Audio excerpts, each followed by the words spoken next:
Hi, Applewood. It's Miss Skin here, ready to read you chapters 37 and 38. Chapter 37, James's Gift. It was a strange little group that walked into the Met's Drawings and Paintings Gallery late that afternoon to see the newly reunited Dürer miniatures. Escorted by a museum guard who had greeted them at a side entrance so that they could avoid the crowds, Carl, James, with Marvin tucked securely under his jacket cuff, having sworn to Mama and Papa that he wouldn't budge from that position for the entire outing, and Mr. and Mrs. Pompaday, pushing William in his stroller, waited for Christina at the front of the exhibit. Though she'd heard only the minimal details of the drawing's recovery, Mrs. Pompaday could hardly contain her pride over her son's involvement, even in what she imagined was an ancillary fashion. She kept patting James's back importantly and looking around for reporters. I wonder if anyone will interview you, James. They certainly ought to. Of course, once this business with the museum is behind us, I expect you to get back to work on your own pictures. That's where the real opportunity is. 4,000 from the Mortons. Just think what other people will pay you for your extraordinary drawings. Mr. Pompaday harumphed in agreement. I've got a couple of partners at work who might be interested. Quite a way to build your college fund, James. Marvin winced, while James's freckled cheeks turned a dark pink. I don't know if I'm going to keep drawing those little pictures, he said. They take a lot of time. What do you mean? His mother cried. They're marvelous. You can't stop, James. Why, that's your gift. I know, but I was thinking I could do bigger drawings. No, no, no, his mother protested. It's their little size that makes them so delightful. Marvin inwardly groaned. How would he and James ever stop this charade? He couldn't go on forging pictures. Just look at the trouble this had gotten them into already, even if it had led to the return of the stolen drawings. Carl interrupted them. Maybe he wants to take a break from it for a little while.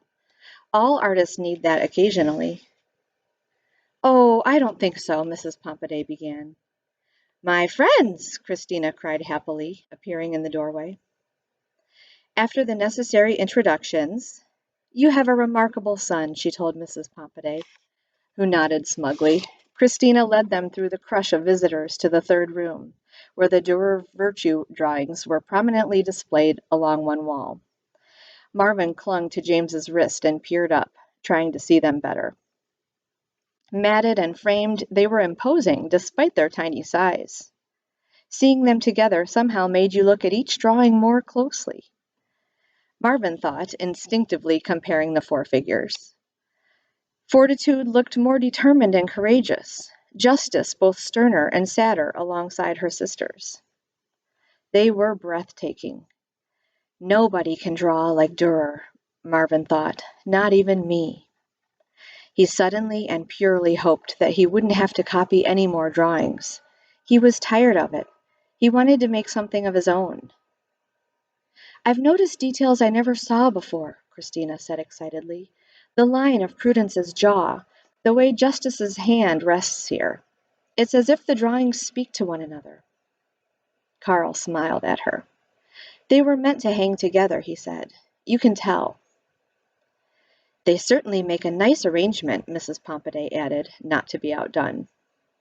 James, you should consider doing a group of miniatures like this. It would be fetching, really. She turned to Christina. He has a gift, you know, she confided. Oh, I know, Christina said, smiling at James. He does have a gift, Marvin wanted to say. It's just not what you think it is. This exhibit is going to bring new attention to Dürer, Christina continued. I can feel it. Museum admissions today are at a record high already. I've had half a dozen calls from the media. The return of the drawings is getting international news coverage.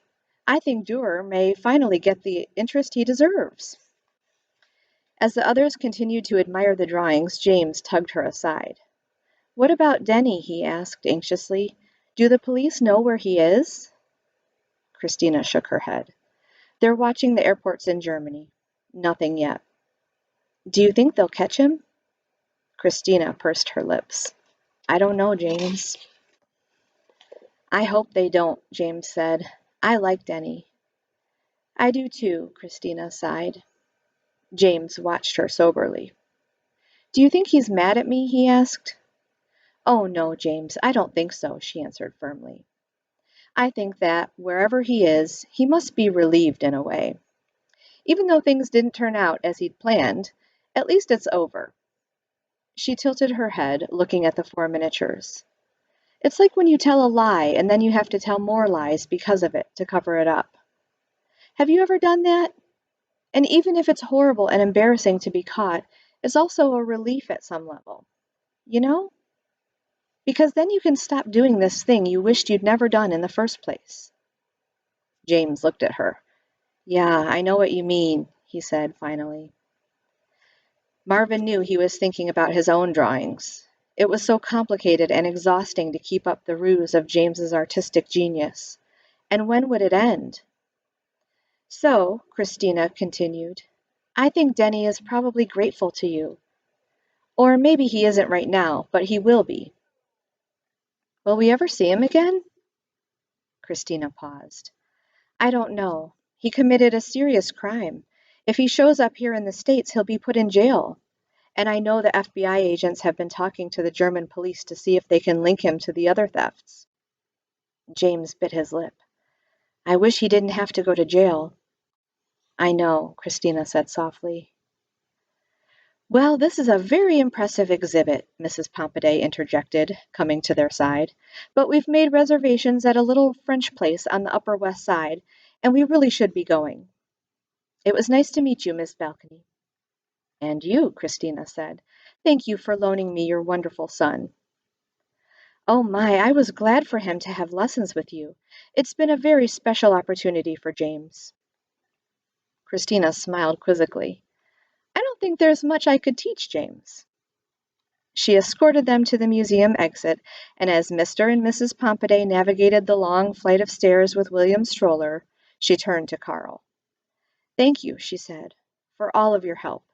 It was really lovely getting to know you two. Won't we see you again? James asked, looking crushed. Marvin felt a similar wave of disappointment. He hadn't even considered that they'd be saying goodbye to Christina. Oh, of course, Christina said. Anytime you like. I hope you'll keep in touch. She rested her hand on Carl's arm. He looked at her, and Marvin saw his face turn the same shade of pink that James's did when he was embarrassed about something. Maybe we could get a cup of coffee sometime? He asked hesitantly. Christina smiled. Absolutely. I'd like that. Good, I'll call you, Carl said over his shoulder, ushering James down the steps after the Pompadays. When they reached the sidewalk, he bent and kissed the top of James's head. Love you, buddy. Yeah, Dad, James said. You too. We'll do something on Wednesday, okay? Mrs. Pompaday interrupted. We'll see, Carl. James may need that time to work on a few new pieces. James squirmed, while Carl looked at him sympathetically. Okay, we'll talk later, he said. He ruffled James's hair, then headed off down the sidewalk. At the curb, Mr. Pompaday hailed a cab. William began to howl. He arched his back in protest, kicking the footrest of the stroller. Oh, sweetheart, Mrs. Pompaday crooned. Yes, yes, you're hungry. We're going now. She unstrapped him from the seat and thrust him into Mr. Pompaday's arms, calling, James, put his stroller in the trunk, will you? As James folded the stroller and handed it to the cabbie, Marvin felt him hesitate. It was only for a second, but in that fraction of time, Marvin went rigid. No, James, he thought, sensing what was about to happen, even before he consciously understood it. He saw James's right hand reach toward the open trunk at the exact same moment that the cabbie slammed the trunk closed. There was a sickening, thwarted clunk as the metal trunk crashed down on something that wasn't meant to be there, and an anguished cry. James stumbled backward, sobbing in pain, holding his right hand. No, no, no, Marvin thought, the word pounding in his head as he gripped James's other wrist. James! Mrs. Pompaday screamed. That brings us to chapter 38, Masterpiece.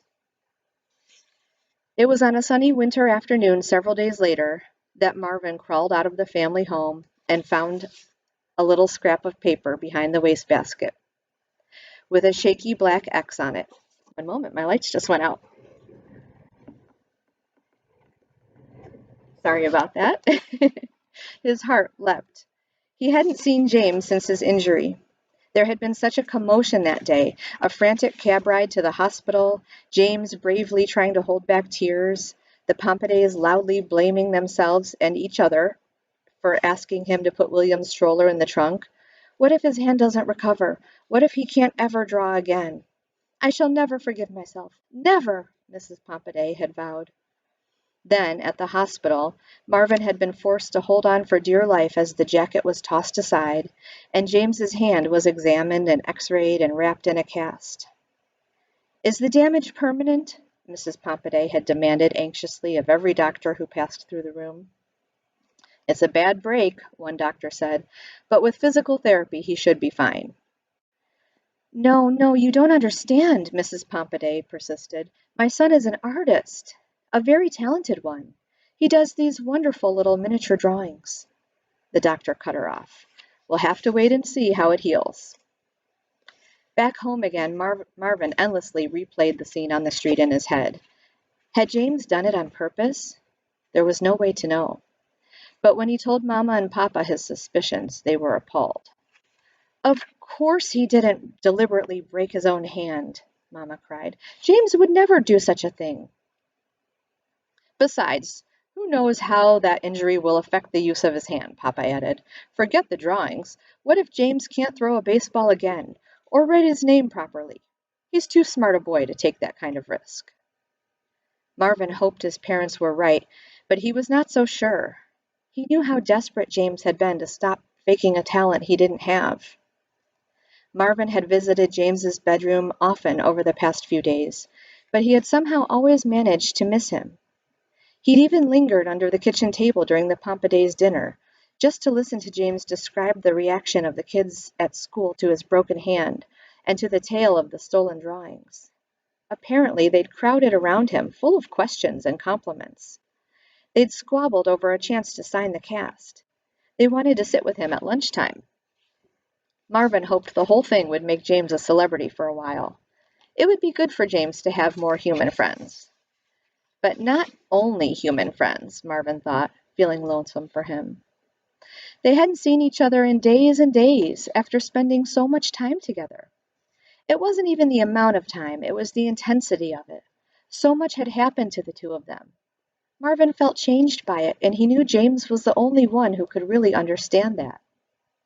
What's the matter, darling? His mother asked him one evening. I miss James, Marvin said. Do you think he's forgotten about me? Oh, no, darling, of course not. I know he hasn't. Come with me. I have something to show you. Taking him gently by the leg, Mama led him through the living room to the narrow hallway that connected their home with the home of Albert, Edith, and Elaine. Marvin could see a new opening in the wall of the corridor. What's that? He asked. Look inside, Mama said, smiling. Marvin caught his breath. Through the doorway was a new room, freshly hollowed out. White plaster dust sifted lightly on the floor. In the center was a small bottle cap filled with ink, covered with a tiny sheet of plastic wrap. Several small, torn scraps of paper were stacked next to it. Mama, what is this place? Marvin cried. His mother beamed at him. A studio, darling. A real artist's studio, just for you. Your father and Uncle Albert have been working on it all day. And where do you suppose the ink and paper came from? Marvin knew. He left them in the cupboard yesterday, even covered the ink with plastic wrap so it will last longer. Isn't he a clever, thoughtful boy? Mama hugged him. This way you can draw whenever you like, and whatever you like, Marvin. Marvin's heart felt big enough to burst his shell. The next day, Marvin was thrilled to spy the piece of paper with the X on it in the corner of the cupboard. He scurried to James's bedroom at a little before 4 o'clock. James was lying on his bed, reading, with his cast propped awkwardly at an angle. As Marvin crossed the tedious expanse of rug, he noticed with satisfaction that James kept sneaking glances at the top of his desk. Of course James hadn't forgotten him. He's been watching for me, Marvin thought. "Oh," he heard James cry, "there you are, little guy. Let me give you a ride." He leaped off the bed and plunked his cast in front of Marvin, grinning. "What do you think?" he demanded. "It's pretty great, huh?" The white of the cast was obscured by colorful magic marker signatures and doodles. "I got everybody in my class to sign, and about half of Mrs. Kellogg's class, too. They love this thing." Marvin clambered onto the cast, and James lifted him up. "Did you get the ink and the paper?" "I checked, and it was gone, so I guess you did. That way you can keep drawing. And when you need more ink, just leave the cap out in the cupboard, and I'll refill it, okay?" Marvin smiled up at him. James carried him across the room. "I wanted you to come because I have something to show you," he announced, barely able to hide his excitement. He walked toward the bedroom wall and stopped a few feet away, holding his cast aloft. "Look!" There, in front of them, was Marvin's drawing of the street, beautifully matted and framed.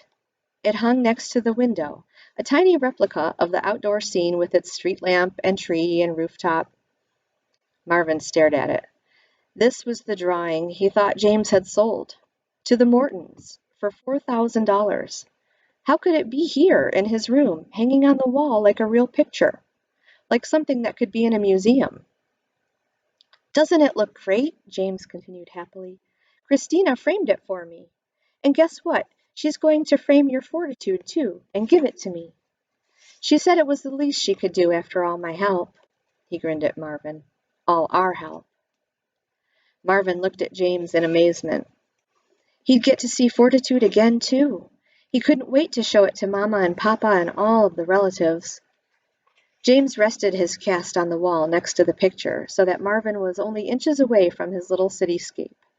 "You're surprised, right? You thought we sold it. And we were supposed to. But after what happened to my hand, my mom couldn't do it. She's all worried I'll never be able to make another one. And," he smiled, "I won't." James flexed his fingers and studied the cast. "Wow, did that hurt. But it worked out okay in the end. You and me, we couldn't keep making those little drawings, you know? I wish there'd been a way to tell everybody the truth, but it was too hard. And I was afraid of what they might do to you, you know?"